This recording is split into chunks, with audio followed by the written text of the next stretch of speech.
Mungkin video ini agak sedikit panjang, jadi yang pertama itu, gue menggunakan kursi gaming merek Kuca. Bisa kalian cek aja di keranjang bawah video ini. Ini di YouTube, bisa kalian klik linknya. Itu ada sekitar 400 ribuan. Kalau diskon kalian bisa dapat 300 ribuan. Ini cuma 300 ribuan aja. Dan ini tuh sudah terpakai selama 2 tahunan lebih. Kursi ini masih awet juga. Cocok untuk kalian semua para pemula yang budget minim. Gue sarankan kursi ini aja. Nah, di bagian sini gue pun juga masih menggunakan solder yang biasa. Ini solder merek Ezren ya. Merek Ezren bisa kalian cek juga di keranjang kuning. Ini udah 2 tahun. Dan untuk matanya ini udah sekitar 1 tahunan belum pernah gue ganti sama sekali. Rekomendasi awet banget. Suhunya pun juga bisa diatur. Harganya 100 ribuan solder ya. Kalau Alda solder tentunya kalian harus menggunakan lot pad. Mau lot pad ataupun cairan apapun yang sudah banyak banget marak dijualan di online ya, supaya ketika kita melakukan solder itu dapat sempurna ya dengan menggunakan lot pad, cairan lot pad ataupun pembersih dari mata soldernya itu sendiri. Jadi kalau teman-teman soldernya itu ada lot pad dan juga ada plug. Nah, plug ini kuncinya ketika kita mau melakukan solder dengan menggunakan timah, itu kita kasih plug dulu area yang ingin kita solder ya. Kasih plug dulu, lalu kita lanjut menggunakan timah. Jadi menempelnya itu bakalan sempurna dan gak bakalan belepotan.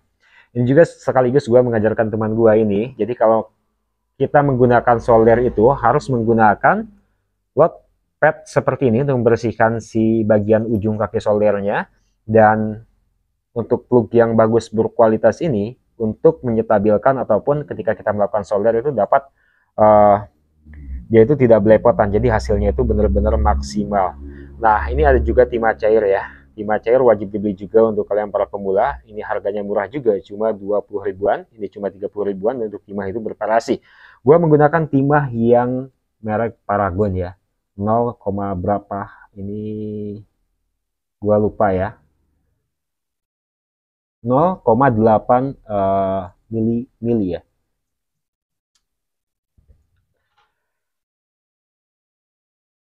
Oke, alat servis selanjutnya yang wajib dimiliki oleh pemula. Ini rekomendasi juga buat kalian semua. Ini adalah power supply. Bisa kalian cek juga untuk harganya di keranjang kuning bawah video ini. Untuk kodenya ini P1505TD. Power supply itu kalian juga pasti tahu untuk mengecek sebuah arus ataupun hambatan yang dihasilkan oleh HP ya. Ini tentunya memiliki kabel positif dan juga negatif ya. Negatif ke negatif, positif ke positif ya. Kalau misalkan nggak tahu mana negatif, mana positif, kalian ya wajib juga ya pemula itu menggunakan tester. Tester yang gue rekomendasikan yang murah dan berkualitas adalah merek ZEI JT102 ya. Ini bisa kalian beli juga di keranjang di bawah video ini yang ada deskripsi ya. Ini ada mode autonya, mode untuk kalian semua pemula ya. Ini bisa berbentuk buzzer, voltase, dan lainnya juga di sini. Yang sering dipakai oleh teknisi adalah voltase dan juga buzzer untuk mengetes apakah kondisinya konslet atau enggak ya ketika mengecek sebuah komponen resistor ataupun kapasitor pada sebuah komponen HP ya di buzzer seperti ini. Ini merek Joyi, ini juga untuk membuat rekomendasi. Untuk voltase biasanya mengecek berapa sih volt yang dihasilkan oleh tegangan baterai ataupun dari ketika kita melakukan pengecasan, dicek jalur pivotnya menghasilkan tegangan berapa voltnya. Ini rekomendasi. Power supply ini rekomendasi ya. Ini bisa diatur dengannya, ada yang 1 ampere, ada yang 5 ampere. Nah, kalau untuk pemula, ini harus menggunakan 1 ampere, karena kalau misalkan kelebihan daya, ini kan bisa diatur ya. Jadi ini itu nggak bisa sampai 12 volt. Jadi HP yang paling aman itu, 5 volt itu udah arus yang paling tinggi, tapi masih dibilang aman ya. Tapi kalau 5 ampere, ini bisa sampai ini sampai 0 sampai 15 watt ya. Ini bisa sampai 12 watt. Nah, kalau kena HP, ini bisa menyebabkan HP-nya langsung mati total ya. Power supply ini bisa diatur juga untuk kalian pemula. Bisa yang 1 ampere, bisa yang 5 ampere, bisa 0 sampai 5 watt ataupun 15 watt untuk power supply ini. Mengecek arus tegangan berapa ampere yang dihasilkan ya. Untuk voltase biasanya dari 4,4 paling tinggi mengecek sebuah dengan HP ataupun 3,7 untuk HP yang lama. Ngerti? Oke, di sini ada blower. Blower yang harus kalian miliki juga karena sepaket ya. Ada solder, ada blower ataupun solder uap, ada power supply yaitu untuk mengecek kerusakan, di mana kerusakan, letak kerusakan itu terjadi ya. Arusnya itu berapa ya. Dan untuk blower ini menggunakan blower Philips 858 yang digital. Dulu gua menggunakan yang analog, cuma sudah rusak. Blower ini juga blower sangat terjangkau, sangat murah sekali untuk kalian semua para pemula. Ya, Quix 858 digital. Merek Quix itu bagus ya, merek ternama juga. Ini harganya bisa kalian cek juga di bawah video ini, ada deskripsi sudah gue sematkan. Blower ini sudah secara otomatis juga ya penggunaannya. Jadi ketika si gagang ini nempel di sini, maka dia itu nggak bakalan berjalan. Tapi ketika kita angkat, dia itu bakalan berjalan ya. Nah, ketika kita simpan kembali, dia itu bakal secara otomatis menurun untuk suhunya, menurun. Jadi dia itu ketika nggak dipakai, walaupun dalam kondisi on, dia bakalan tetap menyala. Dan ini sangat awet sekali, nggak memakan terlalu banyak daya ya. Karena blower ini juga murah, sama-sama halnya gue juga para pemula dan untuk pemula. Jadi di situ nggak ada channel-channelnya, mau diatur berapapun harus manual seperti ini ya. Nah, ini blower yang gue rekomendasikan yang wajib dibeli oleh pemula. Untuk di sini ada merek Sansin S918. Ini adalah vakum separator ya. Ini sudah lama. Ini dulu gue belinya 1 jutaan, tapi sekarang udah ada yang 400 ribuan juga, sama juga. Mungkin sekarang itu harganya 500 ataupun 600 ribuan. Ini adalah vakum ya. Jadi kalau ini dihidupkan, ini dipencet, ini itu vakum buat menjedot ke bawah. Jadi untuk memisahkan antara touchscreen dan juga LCD membutuhkan separator seperti ini, ataupun kalian yang ingin membuka LCD dari merek HP Samsung karena pembukaannya harus lewat depan, jadi harus menggunakan separator seperti ini. Ini enggak terlalu penting untuk teknisi pemula ya, jadi enggak terlalu penting dan jarang kepake juga. Nah, ini yang penting banget untuk membuka sebuah backuper dari sebuah HP ya. Kalian wajib membeli alat ini, hot air gun ya, 220 volt, 50 Hz, 30 watt. Nah, hot air gun ini untuk membuka backuper, jadi kayak kalau yang suka dipakai cewek itu kayak hair dryer ya ini ya kegunaannya. Jadi ada on off-nya juga. Jadi ini seimbang antara panas dan juga anginnya itu seimbang banget.